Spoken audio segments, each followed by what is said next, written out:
To all of you viewers of Equinoxe Television, it's 6 p.m. here in Douala. We thank you so much for always being with us on this edition of the news.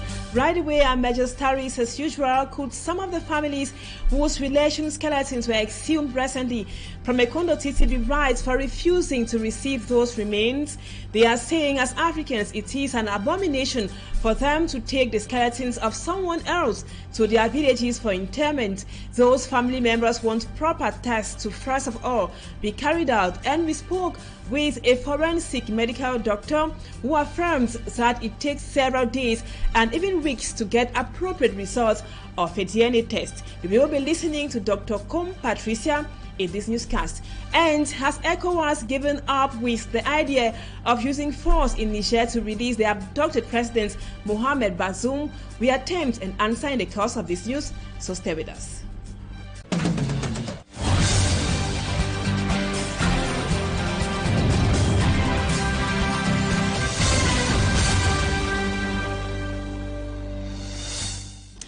Welcome back, viewers. It's always a pleasure to be with you for the 6 p.m. newscast in the English language on Equinoxe Television. Right away, the president of the Cameroon Forensic Doctors have said that the rate at which the bones or skeletons of the 3 divisional delegates were identified and handed over to their family members is really doubtful. Dr. Patricia Com, who is a forensic medical doctor, says for a normal forensic result, or on your screens, viewers, we are having the images of Prime Minister, the head of government, Prime Minister, head of government, Chief Dr. John Gute, who visited that was Boya earlier today.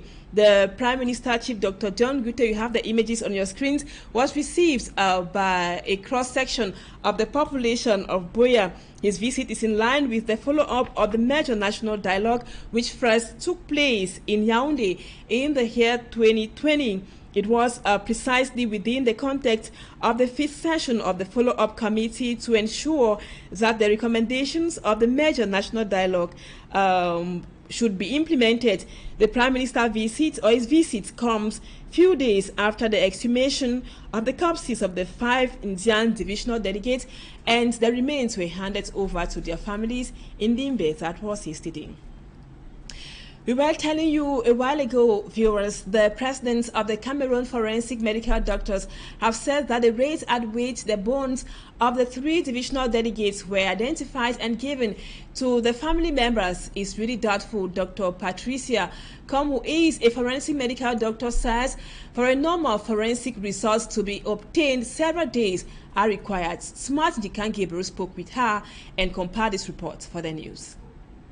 During the state funeral in honor of the 5 divisional delegates who were killed that took place in Limbe on August 9, 2023, Bernard Okalia Bilai, who represented the head of state, made a declaration stating that doctors have identified the bones of some 3 out of the 5 divisional delegates. Some remains have already been duly identified by the medical doctor.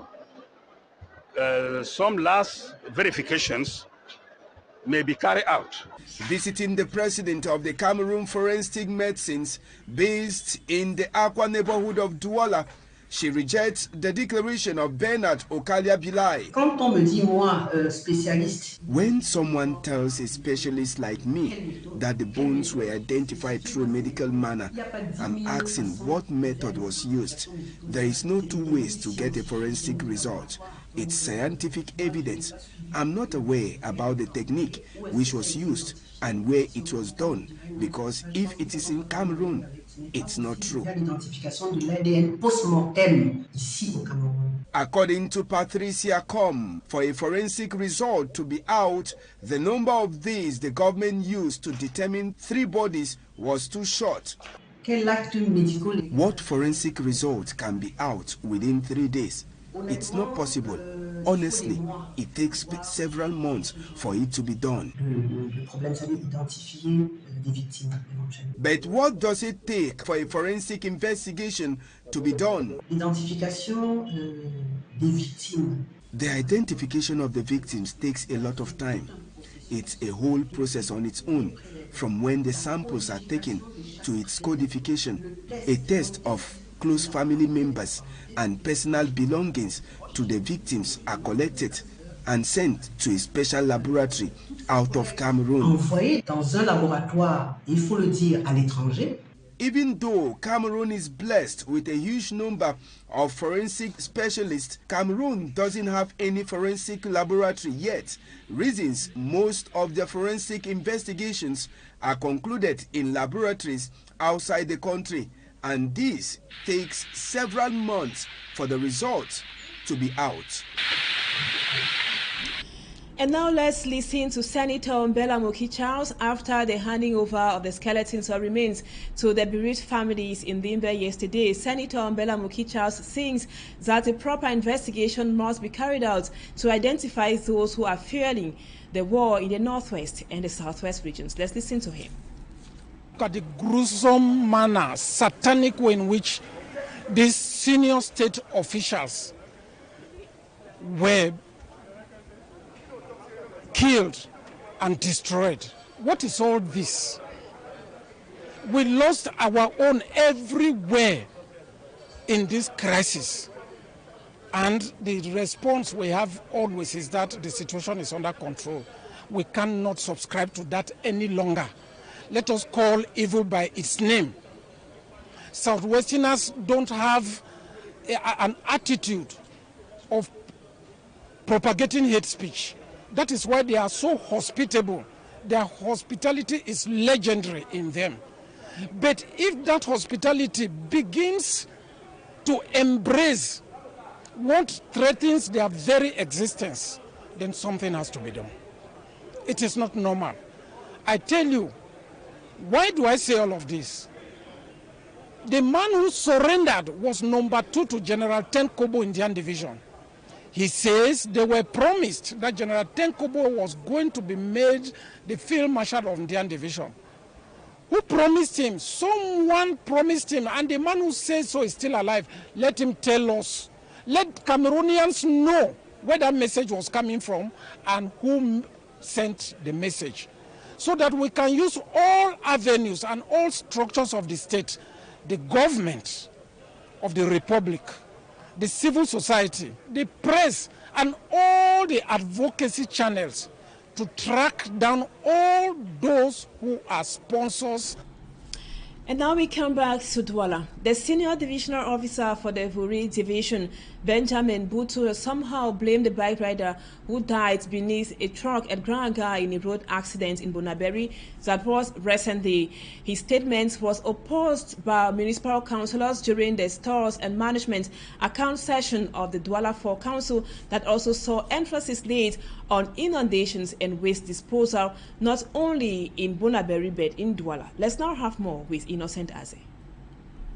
This session to evaluate the management and stores accounts of the Douala 4 Council. Several issues were debated upon. One being the recent accident that killed a motorist and his pregnant passenger, allegedly caused by some road safety control personnel. Addressing the incident, the senior divisional officer for the Wuri division, Benjamin Butu, shockingly blamed the deceased bike rider. If the bike rider did not try escaping from the control, would he have crashed into the heavy-duty truck? It was an act of incivility common with bike riders in Douala who do not have identification documents, like the case of the dead rider. One of the councillors fired back at this accusation of the senior divisional officer that most of the road safety control agents are not trained or well trained, and it is inadmissible to blame victims who die out of their unprofessionalism like he just did. He suggests trained transport personnel be assigned to carry out controls and not quacks who do not have uniforms but say belong to a syndicate and are found on the road stopping vehicles when they are not supposed to. That the SDO should revise documents defining roles of every actor or agent. Other issues discussed are waste collection and, most importantly, inundation this rainy season, resulting to many deaths. The SGO warns that the months of August, September and October will be catastrophic, thus prudence on the part of the population. He added that council authorities must take action by descending to the field to get rid of houses constructed on drainage patterns to avoid more deaths. However, if the council is satisfied with the project's execution rate for the fiscal year 2023, their target is to attain at least 80% objective of their budget by the end of the year. And now those who make use of the Banya Sable stretch of road are calling on the authorities to rehabilitate that stretch as soon as possible. And car owners say they spend a lot of money at repairing their cars because of the bad state of that stretch. Let's now have the state of the road between Banya Sable with you, Smart Jikangibril. When moving in most neighborhoods within the economic capital of Douala, you will find boys with plates in the middle of the road asking for support. This is after they must have filled the potholes along that stretch of road. At the Kaufu market in Douala 5 subdivision, the road is also a call for concern, and some locals have decided to fill the holes with stones. No one is giving us a dime for the work we do here. It's just an initiative that we brought up to fill the holes. Last night we filled the holes and the rains washed away everything. Some pass around and give us 100 francs to motivate us. The ugly state of the road has made it practically difficult for fluid circulation of cars within Douala 5 subdivision. It's very sad to have a car and one can't move freely around town because of the poor roads we have. The car gets bad at any moment because of the state of the roads. We can't continue like this. When I drive here, I'm forced to go slowly because I don't want my car to get bad. The Maichi roundabout is another thorn in the flesh of the road users. Here, the bad road has been blamed on the heavy-duty trucks transporting sand. Going towards the zone where the sand is being loaded on this truck, an official told us that the trucks transporting sands are not the origin of the poor state of the roads within the Maichi roundabout. It's not possible that trucks that carry sand from here cause the road to get bad. For me, I think it's the poor work done by contractors that is to be blamed. It is not only trucks carrying sand that use the road, because other trucks also ply on this same road. From the Maichi roundabout through the Douala 5 Council roundabout to the Kaufu market, the state of the road is begging for urgent rehabilitation work to be done. Thank you, Smart. And the people of Douala are not only complaining about poor state of roads, but also the filthy state of the city of Douala. They say living now with dead littered all over the place is unfortunately the new normal in the city. Let's now have more with Louison ESSOMBA. A pungent smell emanating from heaps of dirt.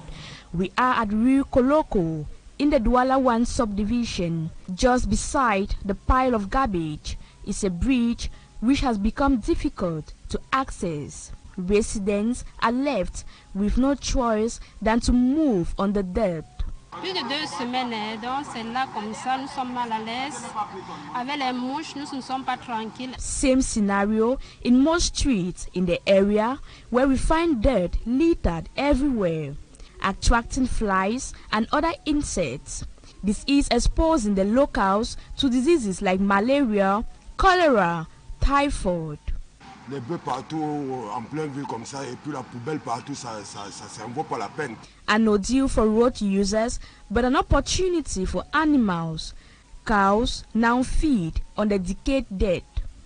We are also welcomed by heaps of dirt in Bonamusadi, Douala 5 subdivision. Here, inhabitants blame the hygiene and sanitation company, Hizakam. depuis Isakam ne ramasse plus. Ça fait peut-être un mois passé cette eau-là. Et parce que regarde, ne ramasse pas. Venlang Tazo Teke, an environmentally thinks waste management in Cameroon should be a collective affair. Now, of our national frontiers, our viewers, we are asking the question: has the ECOWAS, which is the economic community of West African states, given up with the idea of using force in Niger to release the abducted President Mohamed Bazoum? Let's now have an attempted answer in this report by Fomi Armstrong Sanda. Opening the summit in Abuja, Nigeria, Nigeria's President Bola Ahmed Tinubu called on West African leaders to take swift actions in addressing the ongoing political crisis in Niger Republic.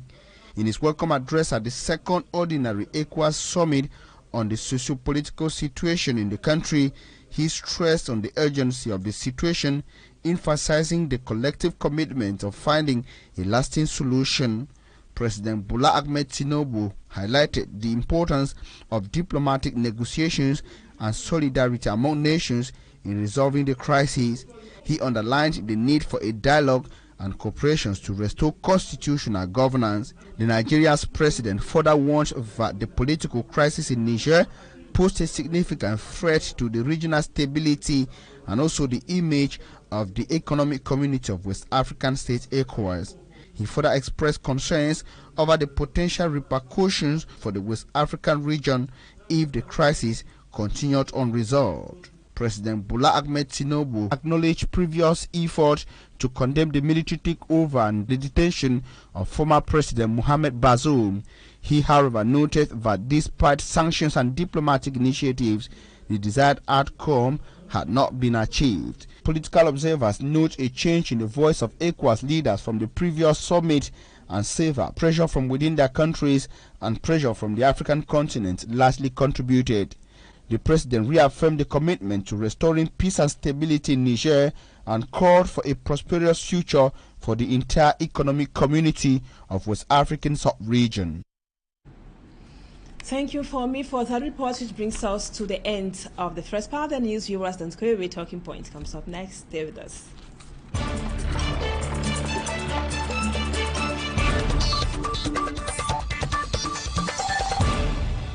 Welcome back, viewers. Our guest tonight, our guests are Venlan Teketazo. He is a waste management expert, and also Dr. Gordon Ajonina. He is an environmentalist. Thank you so much, sirs, for accepting to be our guest tonight. We begin with you, Venlan Teketazo.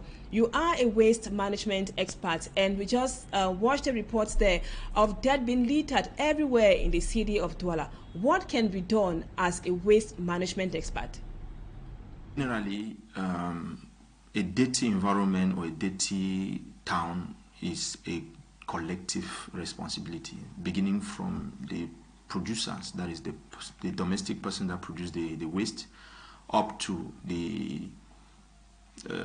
administrative or the governmental bodies that have been put in place to collect the waste, and then the person that have to manage the same waste and dispose it at the tail end of the process.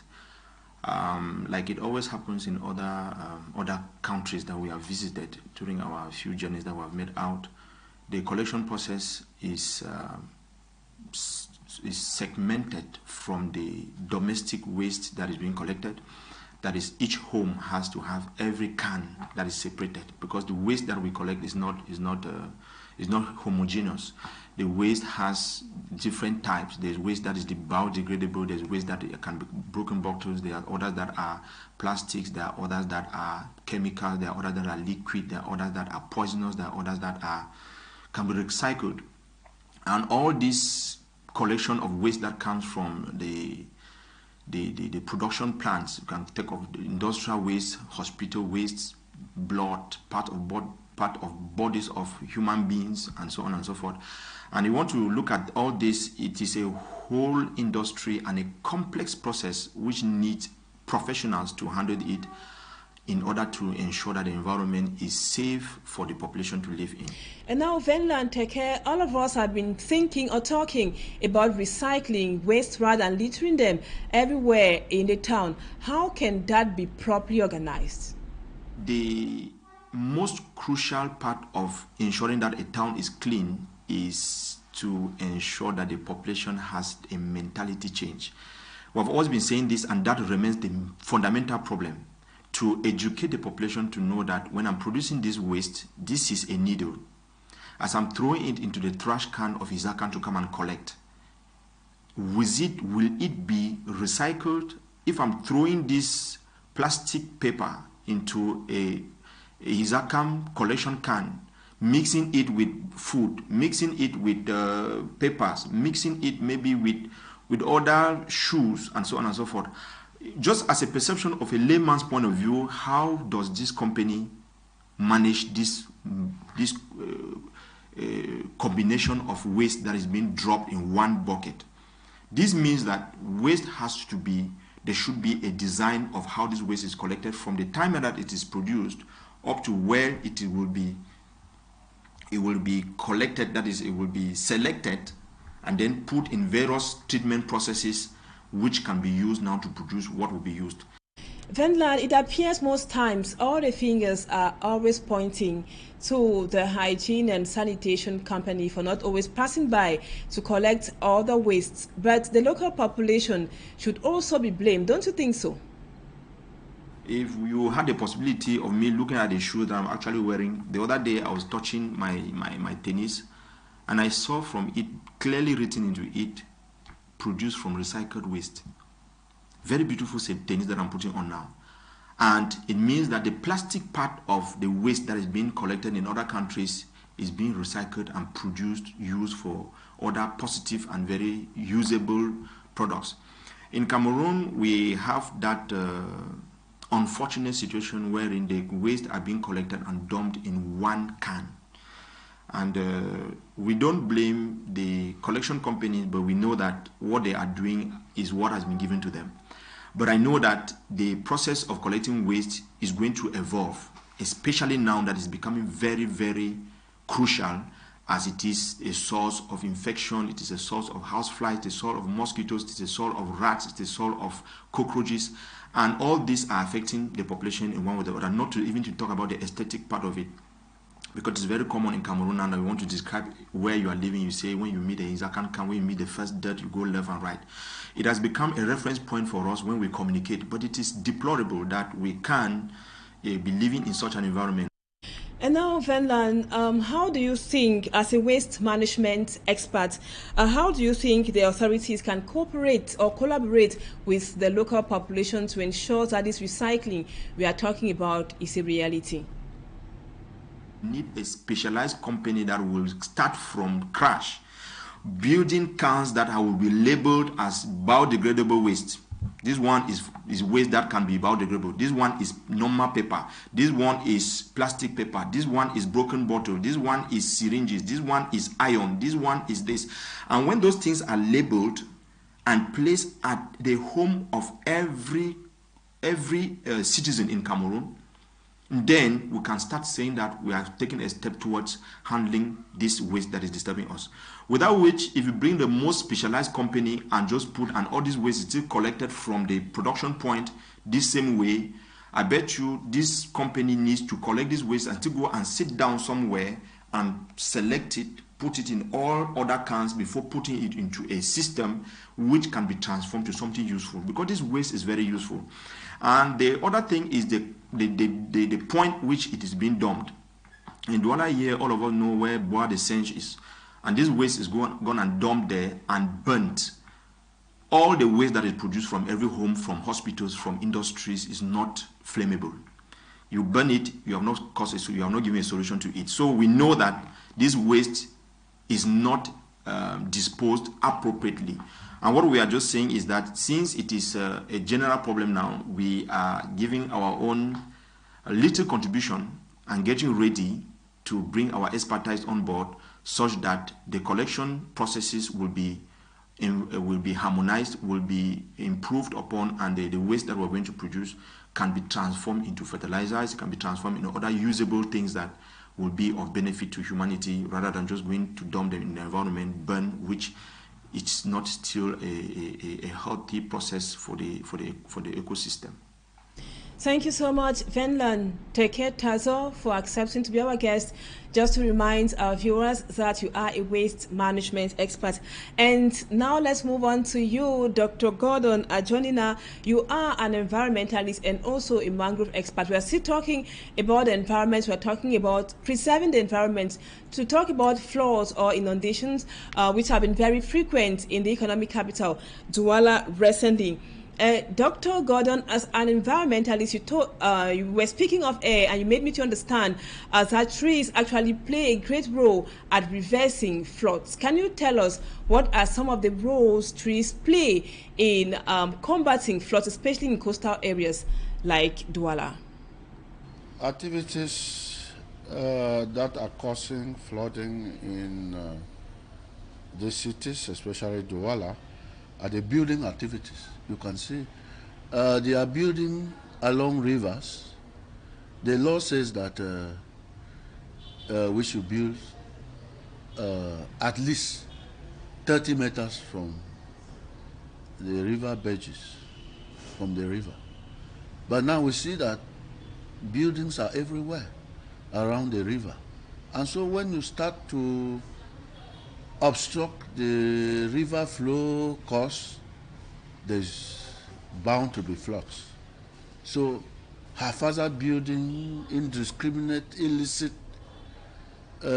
construction activities around this town causes this flood. We can also talk about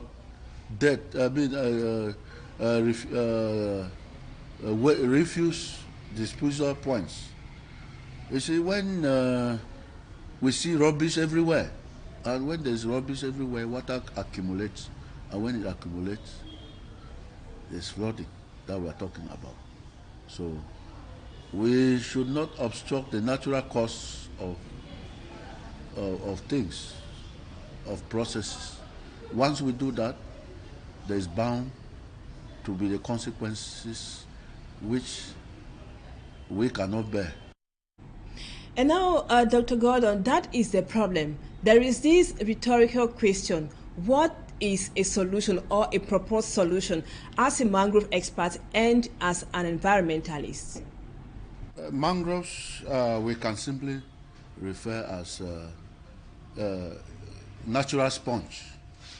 Natural sponge, as you see, a sponge is like, it absorbs water and releases it. Since water is absorbed to reduce flood, we can even say mangrove can reduce about 60% of the water, water that is flooded, and then it can release to us in the dry season for usage. And now, Dr. Gordon, before we part company, can you tell us what advice can you give to the local administration? What can they do to ensure that inundation or floods stop costing the lives of people in coastal areas such as Limbe, Douala, and also Kribi? Let me talk about the degradation we are talking about of mangroves. Can be divided into two major aspects. That is the aspect of conversion, where the mangrove ecosystem is completely converted to another ecosystem which is not mangrove. And then we're talking about degradation, where all this we were talking about, building and all the like, with sand, wood and so on, are contributing to its qualitative and quantitative degradation. So each of these we should prevent, to start from the causes. The causes of conversion is mostly this haphazard building, unplanned government projects around, and infrastructural development, like the port that have been built, the built around mangrove, the airports, and so on. So for the degradation factors, is mostly for local population, cutting the wood, taking the resources and all that. So if we have to prevent them, we should tackle the people, the aspects. And it is good to look at the policy level, that is at the most strategic level. The government should emit good laws, which I think they are doing, policies that will control or will promote sustainable management of mangrove ecosystem. And these policies have to be implemented in the field. Thank you, Doctor, for accepting to be our guest on Talking Point tonight. And just to remind our viewers that you were trying to explain to us the importance of preserving mangroves because they act as ponds and they can go a long way at reducing floods in coastal areas. Thank you again for always being with us. Viewers, don't go away. As usual, our programs continue. The news in the French language comes up at 8 p.m. And in about 30 minutes or so, Sacha Langato would be in the studio for the program Équinoxe Soir. Don't go away. Stay with us on Equinox Television. Bye-bye for now.